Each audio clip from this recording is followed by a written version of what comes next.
Baada ya kuona taarifa mitandaoni kuhusiana na kwamba Young Africans wanalidai shirikisho la mpira wa miguu Tanzania TFF, na sisi pia tuliwaandikia barua kuwaelezea kuhusiana na kile ambacho tunakifahamu kuhusiana na fedha hiyo ambayo wanasema wanaidai. Kwa hiyo mpaka tunatoa taarifa yetu jana, maana yake kwamba tulikuwa tayari tumekwisha waandikia hiyo barua ya kuwataka kwamba mtu wa fedha aweze kufika leo na hivyo vielelezo vingine ili tuweze kufanya reconciliation kwa maana ya kwamba tupitie hizo hesabu kwa pamoja na vitu kama hivyo ili kuona kwamba wapi wanaposema kwamba wanadai na sisi tuwaonyeshe wapi ambako tumesema kwamba wanadai.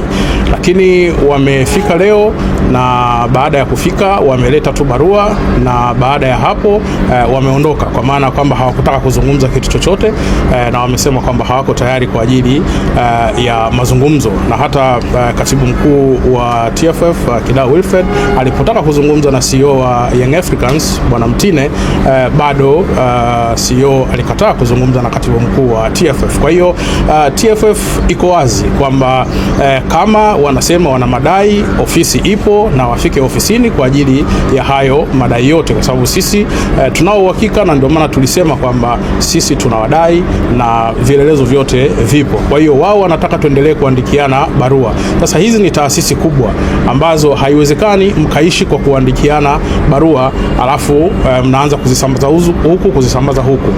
Jambo dogo ni kwamba kama wewe unadai, maana yake ni kwamba umeitwa kwa ajili ya kuja kuhakiki hicho ambacho unakidai ama hicho ambacho unadaiwa. Kwa hiyo maana yake ilikuwa ni kitu rahisi tunapofika TFF uweze kukaa chini na TFF. Ni jambo la muda mfupi sana kuweza kufanya hiyo reconciliation, na kila mmoja ajue kwamba nafasi yake iko wapi. Sasa hatuwezi kuwa tunaendelea kuandikiliana barua hizi kama vile tunatuma posa huku na vitu kama hivyo.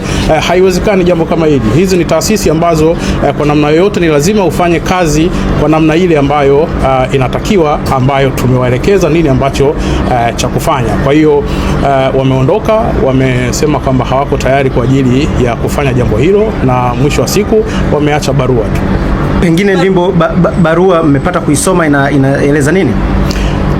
Of course barua yao kwa namna ambavyo ilivyoandikwa haina tofauti sana na kile ambacho kimekuwa kinazungumzwa. Kwa hiyo mwisho wa siku jambo liko pale pale kwamba wafike TFF kwa ajili ya reconciliation.